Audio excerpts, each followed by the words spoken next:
¿Qué tal amigos de Leyendas del Deporte? Mi nombre es Hugo Rosas, transmitiendo desde la ciudad de Mérida, Yucatán, aquí en México, para toda Latinoamérica. Y bueno, comenzamos nuestro programa de miércoles, nuestro primer programa que empezamos a las 6 de la tarde, precisamente ahora, donde tendremos a un invitado de super lujo, a un invitado directamente desde Buenos Aires, Argentina. Preparador físico de Diego Armando Maradona, preparador físico de la selección argentina de fútbol allá en el Mundial de Sudáfrica y bueno, acompañó al gran Diego desde el Barcelona hasta llegar al Napoli, llegar a ser campeón en el Mundial del 86, estuvo también con él en el Mundial del 90 allá en Italia y por supuesto también en Estados Unidos 94, donde también estuvo con el gran Diego y bueno, también en el 2010 con la Pulga, Leo Messi. Y realmente es un honor poder platicar con este personaje, con este gran preparador físico. También estuvo aquí en Mérida, estuvo laborando en algún tiempo con los Venados de Yucatán, allí en el lejano 2016, donde se le recuerda por su paso por aquel equipo cuando era otra directiva, era otra vez, y bueno, ya los Venados de aquel entonces no es lo mismo de estos años que han estado, pero bueno, para mí es un enorme placer siempre llevarles lo mejor de lo mejor de todo Latinoamérica. Y para mí es un enorme placer presentarles a ustedes al profesor Fernando Signorini, que está acá. Profe, muy buenas tardes aquí en México, buenas noches allá en Buenos Aires. Hola, buenas tardes, ¿cómo te va? Bien, sufriendo el calor, hay un calor infernal aquí en Yucatán. Me imagino que usted lo sabe perfectamente bien. Ya lo creo, sí. Es tremendo. Es tremendo el calor, mucha humedad, realmente es algo insoportable, tienes que estar con el aire acondicionado todo el tiempo, pero bueno, Mérida es una ciudad muy bonita para vivir, muy tranquila. Usted estuvo acá trabajando en su momento con aquellos venados de Yucatán, que vemos hasta la gorrita puesta y sabe de lo que le estoy hablando. Seguramente, sí, bueno, pero es una ciudad maravillosa a la que extraño tanto, la pasé tan bien que da ganas de volver a cada rato.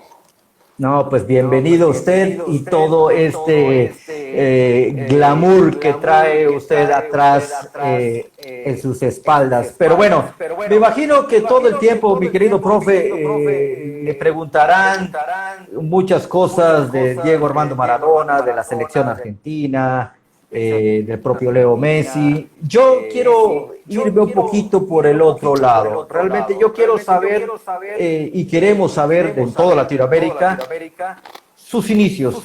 ¿Cómo empezó usted? Sabemos que es usted maestro, profesor de educación física y poco a poco se fue adentrando al fútbol.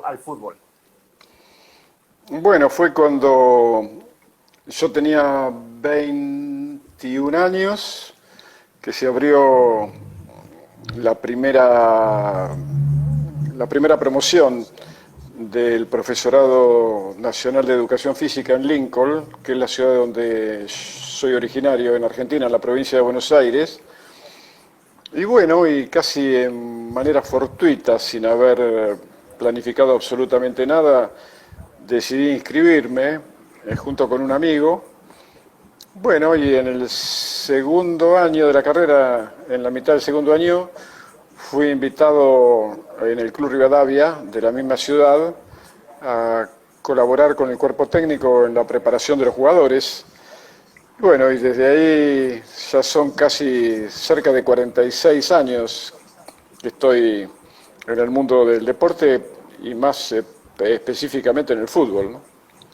Se dice tan cortito, profe, más de 40 años en el mundo del fútbol, pero se sufre mucho, pero también se disfruta.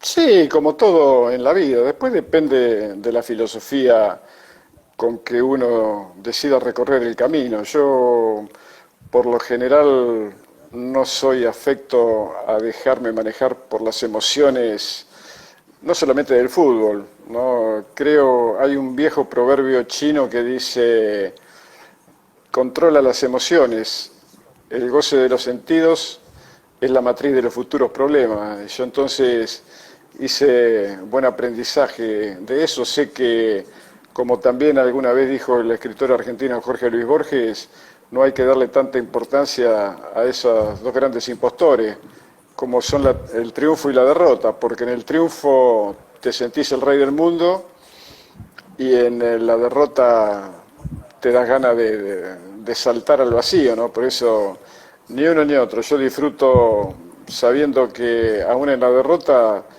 mis jugadores o cualquier jugador en el mundo da todo por hacer las cosas bien, pero bueno, eso es el deporte y quien no sea capaz de poder analizarlo de esa manera seguramente la va a pasar muy mal. Y esto no fue inventado para que uno lo pase mal, sino como sugirió alguna vez César Menotti, es una fantástica excusa para ser feliz, ¿no?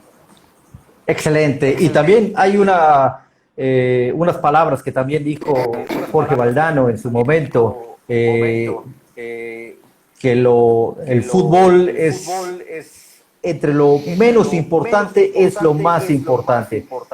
Usted de un país futbolero donde la pasión se vive completamente diferente en cualquier parte del mundo, ¿cómo poder controlar esa tranquilidad y poder ser pasivo ante tanto como con el triunfo como la derrota?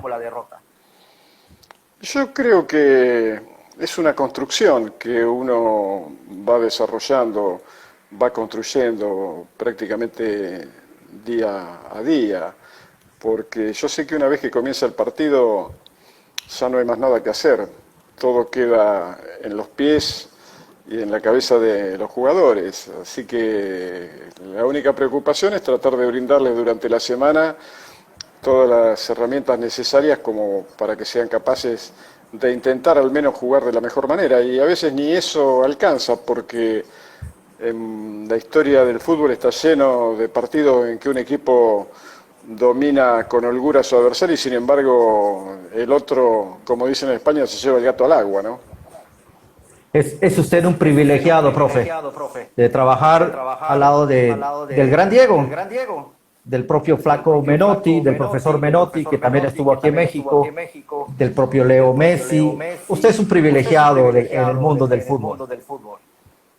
Sí, sin ningún tipo de duda, yo siempre lo tengo presente. A veces es como que me pellizco para darme cuenta de que si realmente fue todo cierto, y sí, fue todo cierto. Hasta Así que le duele, ¿no?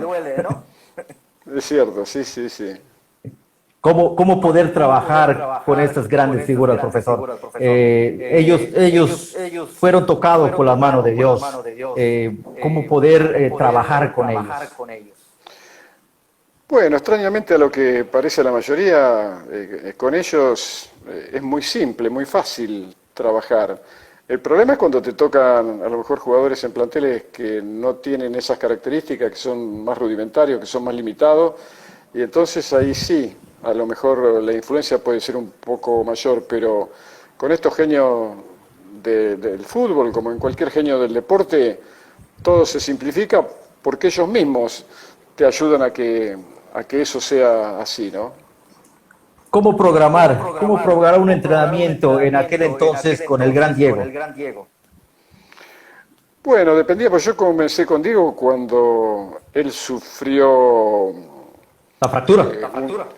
claro, el 24, creo que mañana o pasado se cumplen no sé cuántos años de aquel hecho, que en su momento fue muy traumático, fue muy angustiante, y yo comencé a ayudarlo en la recuperación dinámica, después de la rehabilitación que hiciera el doctor Rubén Darío Oliva, un médico argentino que era residente en Milán y había sido también el jefe del cuerpo médico de la selección argentina de César Menotti en el 78 y en el 82. Así que a partir de ahí comenzamos a trabajar en una profesión que era no existía el preparador personal para jugadores de deporte de equipo. Eso, al menos en el fútbol, lo inventó Diego, y yo, como decías anteriormente, fui el privilegiado, ¿no? Sí, de hecho fue la primera vez que sucedía eso. Sí, sí, sí, sí, hoy, bueno, hoy es muy común, sobre todo los mejores jugadores del mundo tienen especialistas que se encargan de, bueno, de hecho Ronaldo tiene más de uno. Y creo que todo va apuntado a que cada uno pueda expresarse de la mejor manera, ya sea desde, no solamente en el entrenamiento puramente físico, sino también en el emocional, en la alimentación, en el sueño, quiere decir ayudarlos a desarrollar una cultura deportiva que los ayude a tener una disciplina que a su vez favorezca el talento indudable que todos ellos tienen, ¿no? Usted como preparador físico, en aquellas épocas no había esta tecnología que tenemos ahora. Ahora ya prácticamente desde su teléfono ya puede usted investigar, puede hacer investigaciones, puede inclusive hacer notas, tareas, pero en ese entonces, ¿cómo prepararse para tener al mejor jugador del mundo en aquel entonces?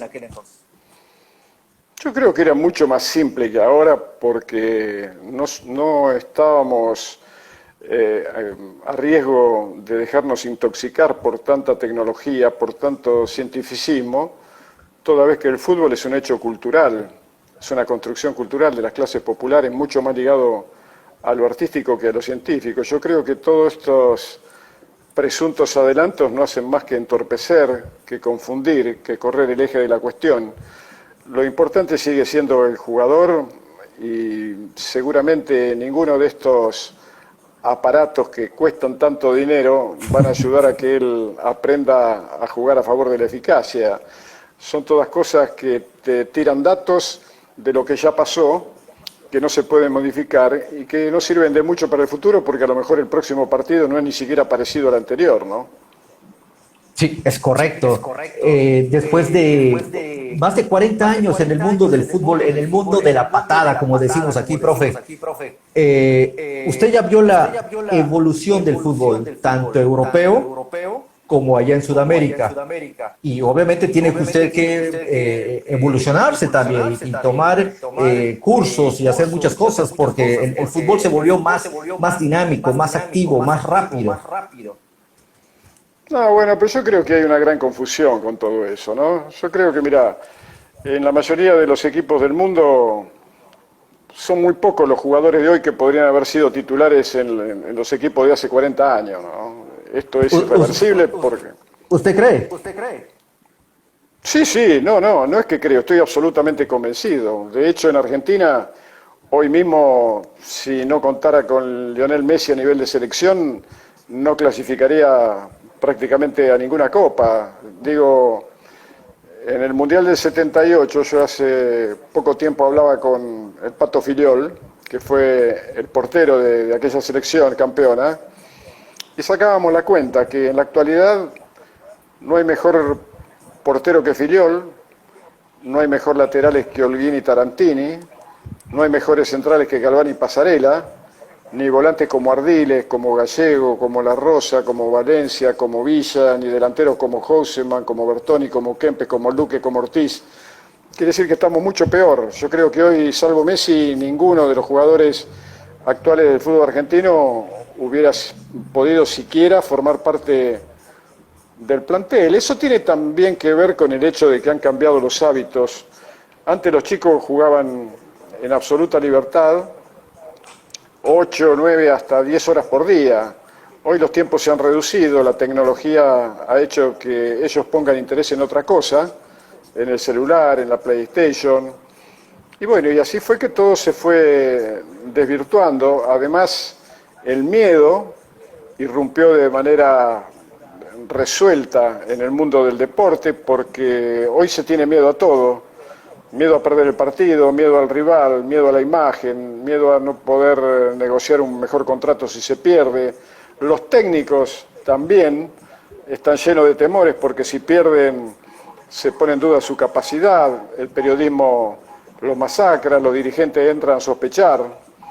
Por todo eso es que a mí no me cabe ninguna duda que al menos en el fútbol argentino el futuro hay que buscarlo en el pasado, porque te repito, toda esta parafernalia ligada al tema científico tiene mucho más que ver con el negocio, porque cada aparato de eso cuesta ingente cantidad de dinero, y cuando ya existían equipos fantásticos como, no sé, el Real Madrid de Di Stéfano, de Puska, de Gento, o el Santos de Pelé, no había ni siquiera gimnasios, ¿no?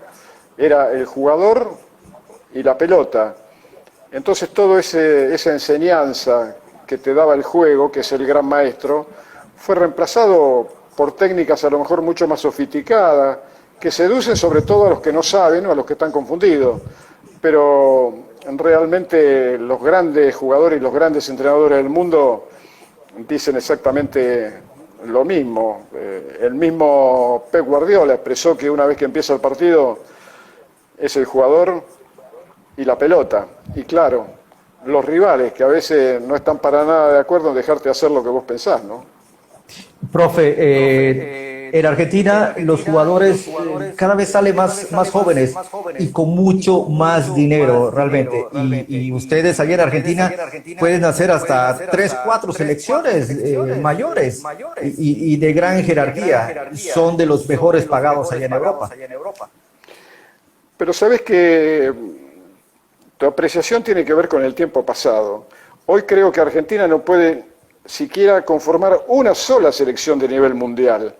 Ya están los resultados de los últimos campeonatos que se han jugado. Te repito, sin el aporte de Messi y de los jugadores que ya están al filo de abandonar su carrera, como Di María, Agüero, Higuaín, pero prácticamente no quedan jugadores de gran nivel. Inclusive para el jugador argentino han cambiado los destinos en los mercados del mundo. Antes iban a Italia, iban a España, iban a Inglaterra o a Francia. Ahora van a China, a los países árabes, van a Rusia. Es extraño, pero estamos pagando también el precio de habernos alejado de un estilo que nos hizo reconocidos, admirados, envidiados y hasta imitados en el mundo entero. Hoy lo que vemos ahora ya lo vimos, pero lo que vimos antes no lo vemos más, ¿no? Es muy difícil. ¿Usted piensa que la selección argentina viene a la baja? Todo el fútbol argentino, porque, y no solamente, te repito, el cambio de hábitos, sino también los temores, ¿no? Antes los chicos jugaban en absoluta libertad, tenían la posibilidad de sacar toda su creatividad. Hoy no, hoy tienen que ser políticamente correctos, no pueden arriesgar, y así son todos jugadores estandarizados. Hoy se han impuesto también modelos de entrenamiento de fútbol reducido, en donde se juega a 1 y 2 toques, y se acabaron los gambeteadores, y siempre los grandes equipos han tenido por lo menos uno de ellos que son capaces de desequilibrar en cualquier momento del partido y en cualquier lugar del terreno, manejando tiempo, espacio y engaño como hacen los que verdaderamente saben. El mismo Oliver Bierhoff, director de las selecciones de Alemania, dijo no hace mucho tiempo que Alemania tenía que volver al fútbol silvestre, al fútbol libre, al fútbol que antes que nada sirve para divertirse, porque estaban sacando todos jugadores estandarizados, eran todos iguales. Y bueno, el fútbol, te repito, lo que era, no creo que volvamos a ver equipos como el Ajax de Holanda, como el Santos de Pelé.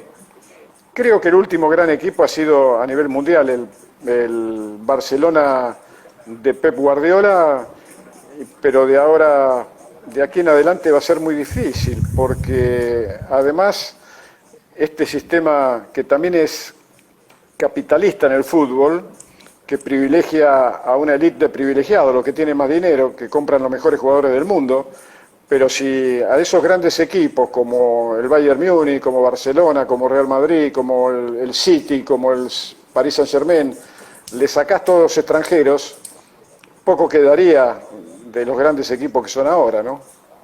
Sí, definitivamente se perdió lo deportivo, ya es más lo económico y por eso ya vemos a esos jugadores jóvenes ya más robotizados.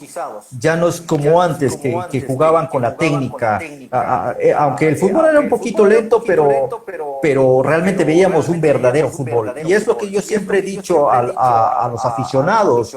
Los aficionados actuales piensan que el fútbol se inició a raíz de esa batalla que la propia prensa deportiva lo ha hecho Lionel Messi, Cristiano Ronaldo. Pero si hubiesen visto años atrás a un Diego Armando Maradona, a un Kempes, a un Luque, a lo que usted mencionó, realmente se hubiesen enamorado del verdadero fútbol. Sí, yo creo que aún mismo en México, ¿no? No creo que haya un jugador de la categoría, por ejemplo, de Hugo Sánchez, de Rafa Márquez, de tantos jugadores que también fueron por el mundo y provocaron la alegría de aquellos que verdaderamente nos apasiona este deporte. Hoy todo ha cambiado, es un fútbol mucho más atlético, pero eso no quiere decir que de ninguna manera los transforme en mejores jugadores. De hecho, la velocidad tiene que ver con una manera de entender el juego, pero la velocidad física no ha variado. Quiere decir que, por ejemplo, si uno toma en cuenta los valores del atletismo, el primer récord mundial de 100 metros fue homologado en el año 1912 en Suecia, en Estocolmo.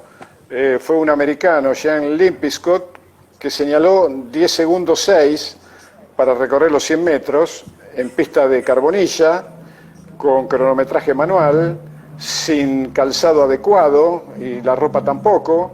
Bueno, tuvieron que pasar más de 100 años para que después, en pista sintética, con cronometraje electrónico y con zapatilla y ropa adecuada, Usain Bolt bajara en solamente 48 centésimas del récord. Quiere decir que la velocidad siempre fue la misma. También en la época de las cavernas, cuando a los antiguos habitantes de la Tierra se tenían que enfrentar a lo mejor con alguna fiera, salían corriendo, a lo mejor era más rápido que Bolt. Lo que pasa es que después se confundió, se cree que la velocidad es sinónimo de precisión, no, y para nada. Cuanto más rápido se va, más riesgo de equivocarse hay. Los equipos que saben jugar corren poco, la que corre mucho y bien es la pelota, ¿no? Sí, definitivamente es la pelota y es donde se trabaja ya más en esa rapidez, en espacios reducidos en este fútbol moderno, profe. Usted como hincha de la selección argentina, usted trabajó con la selección argentina, estuvo con Diego Armando Maradona, estuvo con Leo Messi. Leo Messi es lo mejor de lo mejor que hay en el fútbol internacional actualmente, argentino él, pero desgraciadamente en Argentina, la hinchada argentina lo ataca, no le perdona que no le ha dado un título internacional a la selección de Argentina. Mira, eso tiene que ver con la mediocridad de los mediocres, ¿no? Porque a mí personalmente Leo no me tiene que dar absolutamente nada porque yo no le di nada a él. Además, la mayoría de los que le piden y le exigen tanta perfección, si pusieran el mismo énfasis en hacer las cosas con tanta perfección como la reclaman a Messi, Argentina sería Noruega por lo menos, y ni siquiera es Argentina que yo conocí. Acá todo el mundo está esperando que los demás hagan o te aporten cosas que pasan por tu deseo. Por supuesto que Leo hace lo posible, el más interesado de todos es él y sus compañeros, pero los rivales también juegan. Los que se expresan así son o porque saben poco, o porque están ligados, no sé, de pronto a algún sector de negocios que ante la derrota se ven preocupados. Quiero decir, si vos en México escuchás no sé, a Marín, por ejemplo, bueno, es decir, eso le está haciendo mucho mal al ambiente del fútbol, porque son irrespetuosos, porque son frívolos, porque son vulgares. Y Bueno, el fútbol es la nueva prensa deportiva, profe. Sí, bueno, pero nuevo no significa mejor. No, claro, por supuesto que no. Forma parte del deterioro cultural Claro. y de hábitos que está sufriendo el mundo en general, en definitiva, ¿no?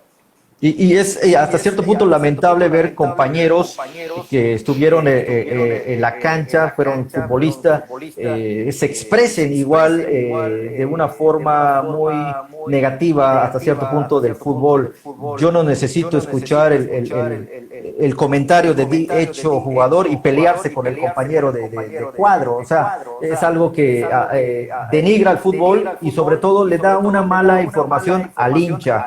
Y volvemos otra vez al tema del hincha, porque usted en una ocasión dijo, el hincha no le importa cómo juega el equipo, lo único que quieren es ver a su equipo ganar. Sí, lo que habla también de las limitaciones en cuanto a riqueza interior o espiritual, porque claro, es mentira que le gusta el fútbol, le gusta que su equipo gane, aunque sea recurriendo a artimañas reñidas con el reglamento, pero hay que ser muy pobre de espíritu, sinceramente. Yo siempre deseo que gane el mejor, y aún estando en la selección argentina, cuando me ha tocado estar en partidos en que hemos perdido y el rival jugaba realmente bien, yo lo disfrutaba, porque habíamos hecho todo lo posible. Los jugadores hacían todo lo posible, pero el rival lo superaba. Como tantas veces, también muchas veces Argentina ha salido victorioso de partidos que merecía y otros que no.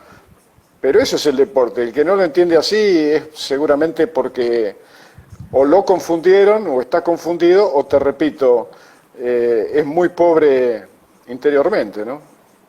¿Qué faltó para Diego Armando Maradona, siendo un crack, siendo el rey del fútbol en su momento, y ver que como director técnico las cosas como que no le funcionan? Bueno, le faltó un montón de cosas. Antes que nada le faltó tener algún tipo de limitaciones, ¿no? Como para que él se preocupara por aprender. Como a él le salía todo fácil, bueno, entonces él a veces no se explicaba cómo a sus jugadores no lo podían hacer. Creo que también le faltó tiempo de ensayo. Él fue catapultado prácticamente sin experiencia en la dirección y el liderazgo a la selección argentina. De todas maneras, no lo hizo tan mal, la selección en el Mundial jugó buenos partidos y bueno, después cayó ante un equipo muy poderoso como Alemania. También tenía el hándicap de que la mayoría de los jugadores eran muy jóvenes. De hecho, Leo había cumplido 23 en pleno Mundial. Di María, Agüero, Higuaín, Pastore, Otamendi, había mayoría de gente muy joven. Y seguramente el Mundial de esos chicos iba a ser el próximo, el del 2000, porque estuvieron a muy poco de alzarse con el título, ¿no? Lo medio perdí un poquito ya lo último, y sí, realmente era una selección muy joven. ¿Cómo poder tener a esos grandes jugadores, profesor, en la selección y al mismo tiempo que pertenecen a otros clubes y clubes importantísimos? ¿Cómo llegar a estar de la mano con los preparadores físicos de sus equipos?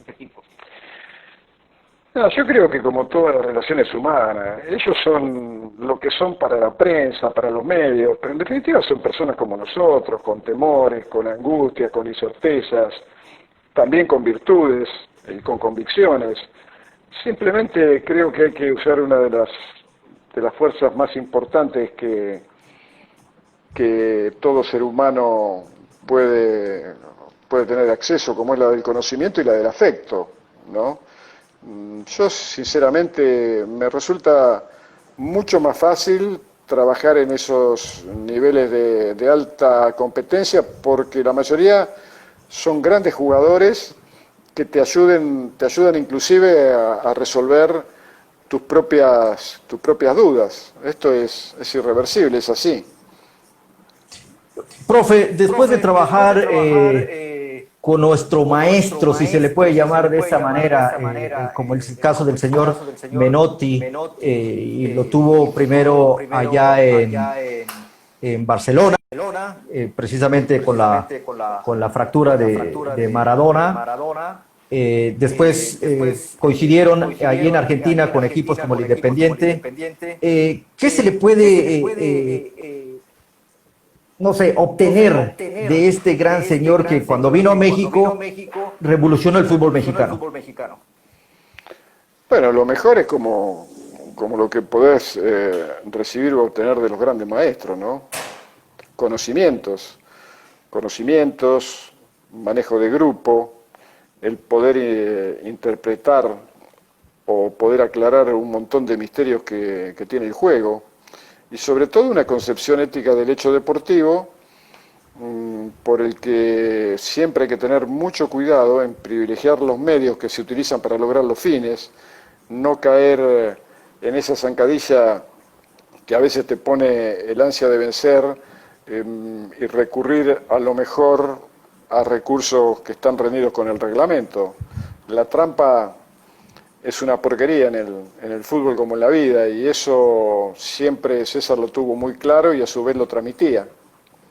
¿Cómo cuidar esa parte, profesor? Porque el fútbol es parte de la prensa deportiva, y la prensa deportiva es parte del fútbol, obviamente. Sin jugadores no hay programas de esos baratos de ahora.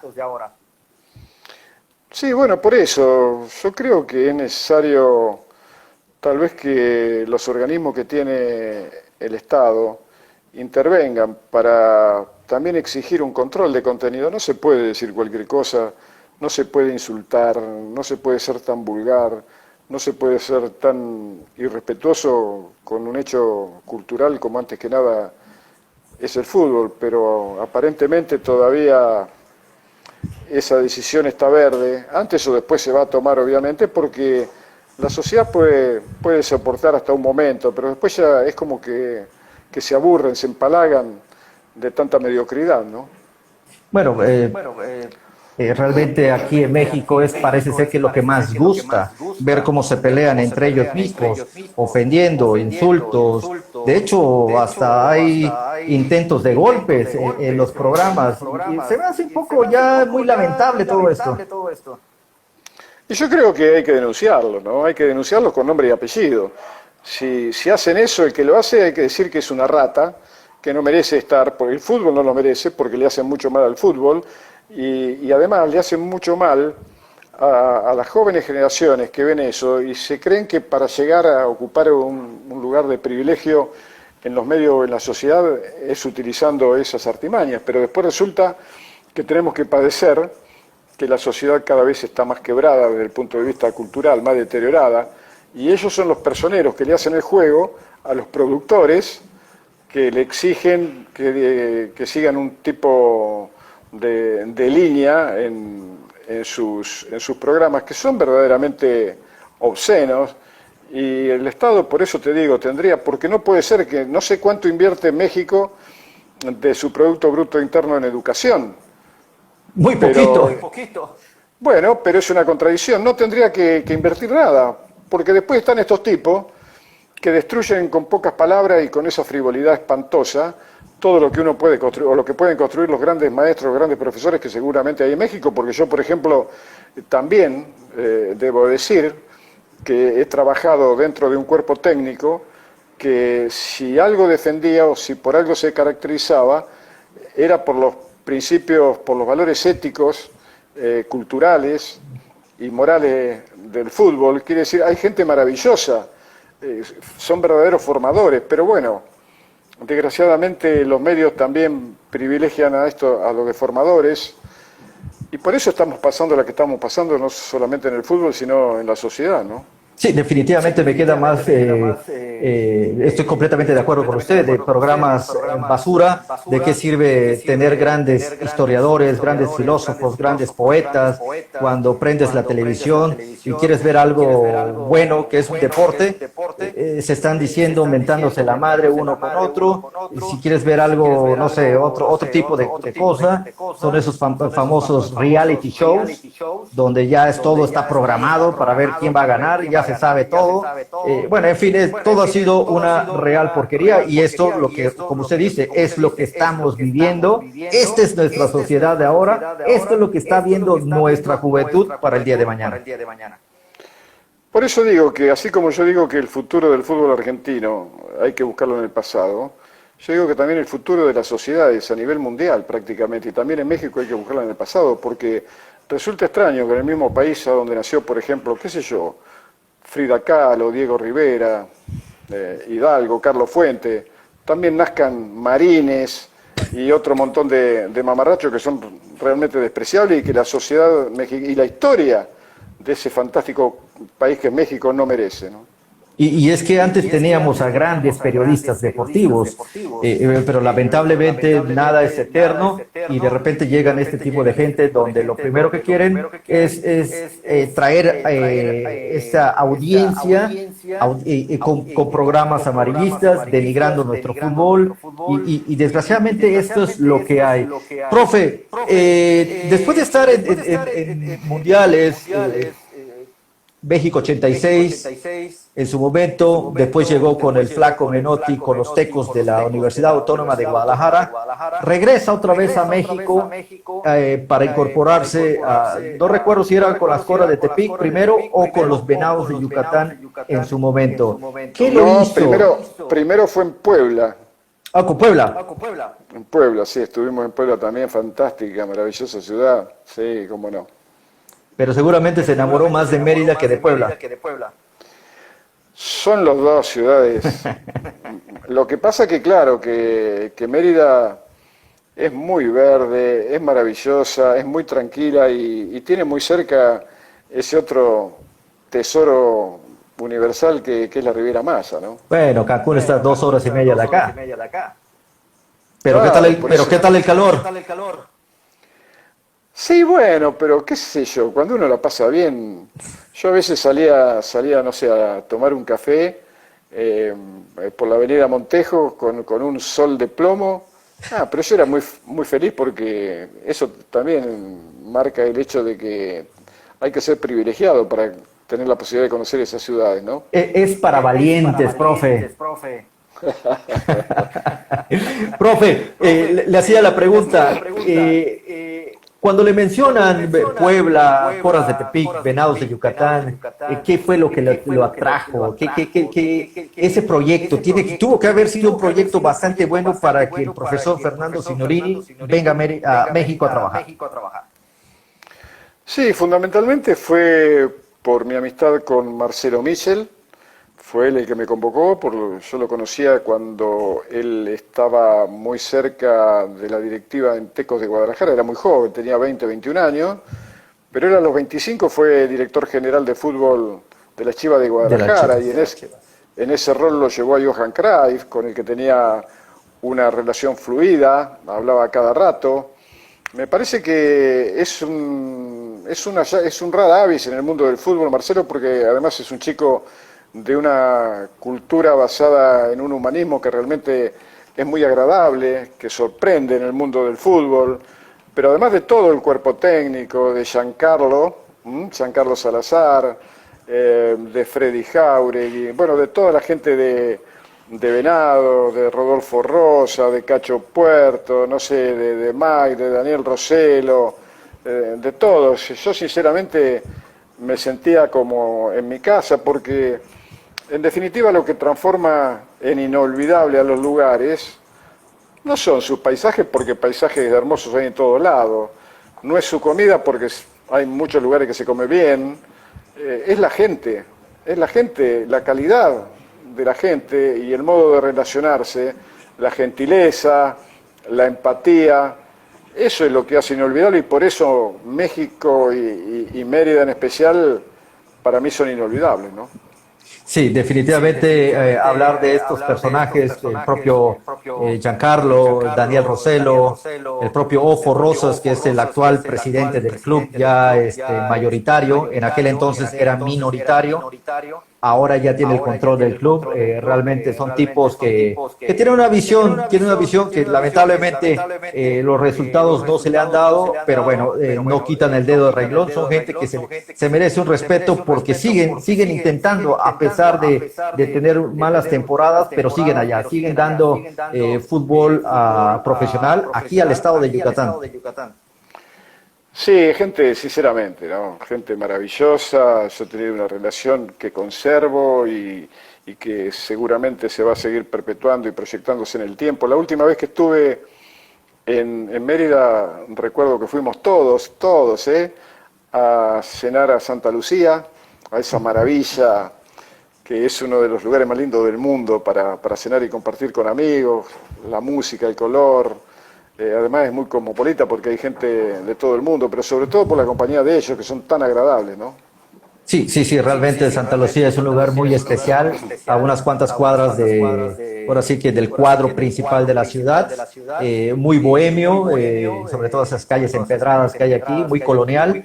Y bueno, profe, ¿qué sigue para el profesor Fernando Signorini? ¿Qué proyectos viene en futuro Bueno, ahora habrá que esperar el término de la de la pandemia, pandemia? porque mientras siga en curso uno puede tener todos los proyectos que quiera, pero en definitiva el que va a decidir es el control que puedan ejercer los gobiernos y sus mecanismos ligados a la salud para poder resolverlo. Mientras tanto, hay que estar tranquilos, hay que cuidarse mucho porque esto aparentemente tiene visos de no ceder todavía.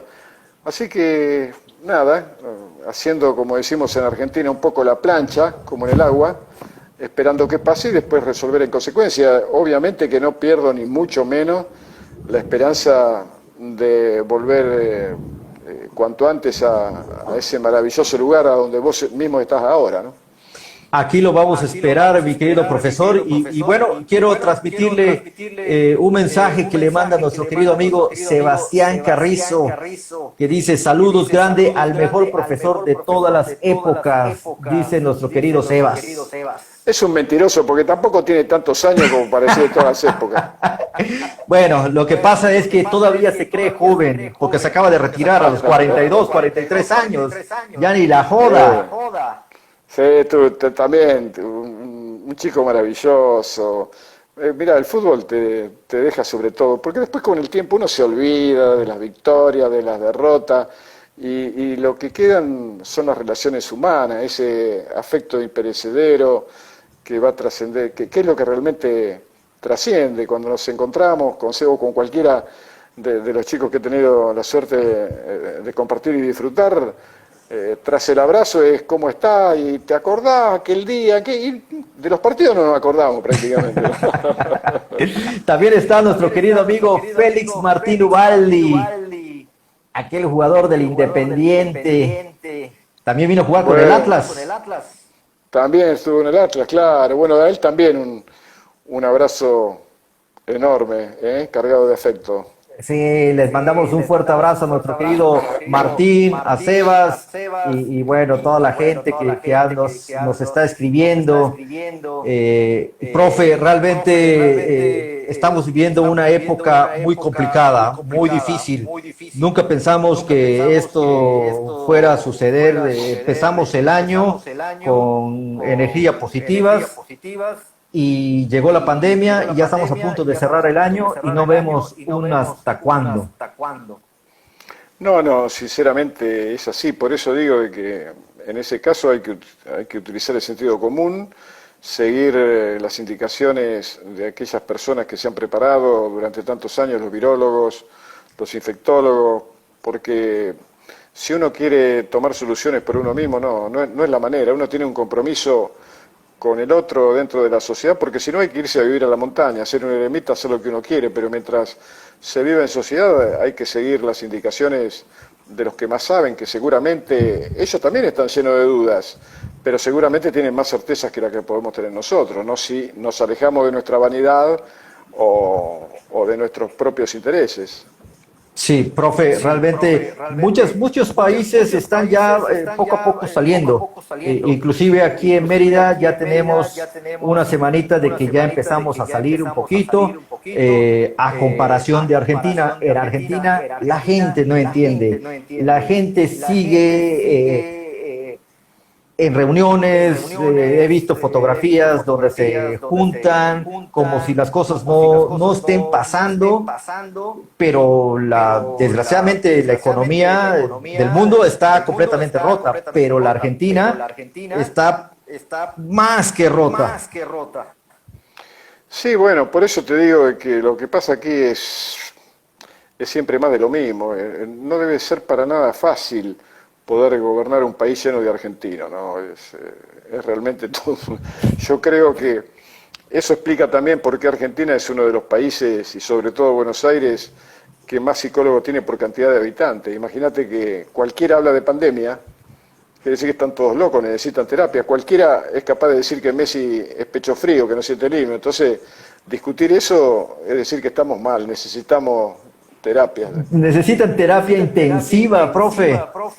Creo que los argentinos no saben lo que tienen hasta que lo pierden por completo. Lo digo con todo respeto, que México que nos regale un Maradona, un Messi, seríamos, no, hombre, seríamos la potencia.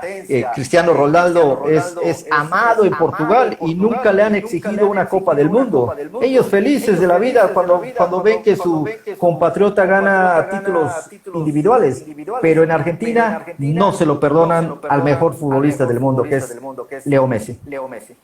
Claro, pero habría que preguntarle a todos eso, ¿y ellos qué ganaron? Bueno. Hay que empezar por ahí, ¿no? Mirá, si tuvieran que jugar con 100.000 personas, tendrían que llevar pañales, porque a lo mejor, claro, es así. Pueden suceder accidentes. Accidentes, sí. Pero, profe, realmente Leo Messi, Diego Armando Maradona, Kempes, 2 campeonatos del mundo, equipos de muchísima tradición a nivel mundial, River, Boca, Independiente, Racing, tienen hasta el Papa. Ah, mira vos, hasta eso, sí. Hágame el favor, ¿qué quieren los argentinos para que sean felices? Bueno, pero por eso está que ese famoso cuento que dice que cuando Dios crea el mundo, estaba el secretario al lado y le empezó a decir, bueno, ahora, señor, Argentina, ¿qué le damos? Bueno, dale los 4 climas, dale cereales, dale todo. Dice, pero ¿tanto le vamos a dar? No, bueno, pero llenalo de argentinos, entonces para compensar, ¿no? Bueno, sí, realmente, pero eso solo pasa con los hinchas, con esos fanáticos, porque he tenido la fortuna de poder conversar con grandes personalidades del fútbol argentino y son tan sencillos y tan humildes que uno pensaría que no son de Argentina, con todo respeto. Sí, no, bueno, de hecho el fútbol, como decíamos, que es una construcción cultural de las clases populares, la gran mayoría de los jugadores argentinos nacen de condiciones muy humildes en cuanto al tener, pero son riquísimos en cuanto al ser, es gente maravillosa. Pero bueno, existe eso todavía, bueno, tendríamos que volver a Marx, a Engels y a todas sus teorías sobre la explicación de la diferencia de clase, de la lucha de clase. Eso todavía está plenamente vigente y más aún en un mundo en que el 1% de la sociedad mundial detenta casi el 85% de la riqueza material, ¿no? Pero todavía quedan reservas morales y quedan reservas éticas como para pensar que la aventura del ser humano sobre la Tierra puede mejorar y podemos soñar con una sociedad más justa y más digna. Y eso es para todos los países, no necesariamente de México. Profe, usted sacó un libro muy importante, muy bueno. ¿Cuándo veremos una segunda edición? Hay mucho material. Sí, sabes que tengo ya un montón de cosas escritas, pero lo quiero enfocar de otro lugar. Quiero tratar de ver si me es posible, si tengo la capacidad y la habilidad suficiente como para hacer una especie de analogía del fútbol con la sociedad, del fútbol con la vida, en definitiva, para qué se juega y por qué y cómo hay que hacerlo, en representación de quién, defendiendo qué valores. Creo que como actividad social y cultural el fútbol abarca un montón de temas que tienen que ver con la política, con lo social, también con la ciencia, cómo no, en definitiva con todo aquello que el hombre ha desarrollado a través de tantos años que lleva la humanidad viviendo esta aventura, ¿no? Y ojalá que lo pueda sacar pronto, porque son temas muy buenos, como para analizarlo, pero no cualquiera lo puede leer. Hay que entender realmente esas palabras, que realmente es un mensaje que llega al aficionado sobre todo. Sí, sí, yo creo por eso. Se trata simplemente de ayudar, o por lo menos intentar ayudar o invitar a que cada uno piense por sí mismo y que no se deje confundir tanto por los mensajes, los estímulos que llegan de los medios, que como decíamos anteriormente, al menos en el ambiente del deporte, son verdaderamente avergonzantes, ¿no? Claro, por supuesto. Mi querido profe, vamos unas 5 preguntitas nada más, así rapidito. Nos olvidamos un poquito del fútbol, hablando de lo que su paso por aquí, por México y sobre todo por Mérida. ¿Le gustó la cochinita pibil? Sí, cómo no, claro. ¿A quién no le va a gustar? Pero ¿le gustó con tortilla o con el pan francés que le llaman? No, más que nada con el pan francés. Sí, porque yo tengo que tener bastante cuidado con la calidad o los componentes, ¿no? Porque Condimentos. sí, no, no, para a mí todo lo picante me estropea, me hace muy mal. Así que trato de disfrutar de todas maneras sin caer en ese error, ¿no? ¿Una cervecita o un vino? En ese orden. Una cervecita y un vino, realmente. La comida mexicana, ¿cuál fue la que más le gustó? No, México tiene, qué sé yo, mira, son manjar. Bueno, la cocina mexicana junto con la peruana son dos de las más variadas y de las más sabrosas del mundo. También la italiana, pero la italiana es más, se reduce más a las pastas, por ejemplo, ¿no? En cambio, yo en México, como en Perú, voy desde el pescado hasta la carne de vaca o de pollo, de cerdo y a todas esas elaboraciones con una cantidad increíble de variantes que en Argentina no estamos para nada acostumbrados. No, no, yo sinceramente de México debe ser uno de los primeros países. Además hay cada restaurante y ¿sabés lo que también es fantástico? Es el trato de la gente encargada de servirte, tan respetuosa, tan gentil, tan amable. Yo realmente, mira, yo no nací en Argentina porque quise, no, nací porque estaba mi mamá acá.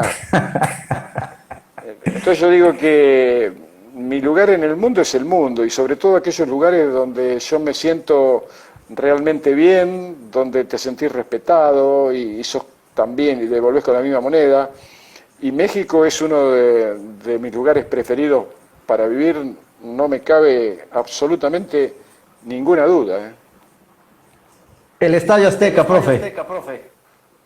Bueno, también ha sido uno de los lugares del que guardo recuerdos fantásticos, inolvidables, ¿no? Esa final del 86 ante Alemania con el estadio repleto y ese triunfo agónico porque se complicó después del 2-0, qué sé yo, también la concentración del Cuapa, del América, que hoy está absolutamente cambiada, pero esa grandiosidad brutal del Azteca, que es uno de los estadios más hermosos del mundo, ¿no? Sí, definitivamente es uno de los más hermosos y con mayor capacidad. Y es una leyenda del fútbol, ahora sí que mundial. Ya la última, mi querido profesor, para dejarlo descansar, sabemos que tiene un poco el flu o el catarro, como le decimos acá. César Luis Menotti, Bilardo, de ellos Bueno, dos, ¿a quién le aprendió más? no, bueno, indudablemente con César porque además estuve muchísimo más tiempo y porque el sistema de juego y los valores éticos con que él impregnaba cada una de sus cosas en el mundo del fútbol eran las que más se asemejaban a lo que yo quería. Carlos también es un técnico campeón del mundo, también él quería jugar de la mejor manera de acuerdo a su estilo. El problema es que él no reparaba en el valor de los medios que elegía para lograr los fines. Si había que ganar de cualquier manera, él prefería ganar de cualquier manera y yo no. Yo prefiero una derrota digna a un triunfo logrado con malas artes, ¿no? Es correcto. Mi querido profesor, queremos agradecerle eternamente la oportunidad que nos dio de poder platicar con usted aquí en Leyendas del Deporte, desde allá, desde su natal Argentina. Y bueno, ojalá que cuando esto pase podamos vernos aquí en la ciudad de Mérida y poderle invitar a unas tortas de cochinita pibil y una buena cervecita. Pero si son dos, mejor, porque si da mucho calor, con una no va a alcanzar. Excelente, es un trato, mi querido profe. Quiero agradecerle muchísimo. Enorme abrazo para todos, muchísima suerte y como siempre, es un placer realmente hablar con ustedes, los mexicanos. Sí, siempre me resulta muy agradable.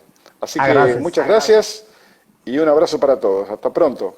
Gracias, profe. Y bueno, amigos, muchísimas gracias por estar con nosotros el día de hoy, miércoles. Tuvimos la presencia del profesor Fernando Signorini desde Buenos Aires, Argentina. Mi nombre es Hugo Rosas y esto fue Leyendas del Deporte, haciendo historia con la historia.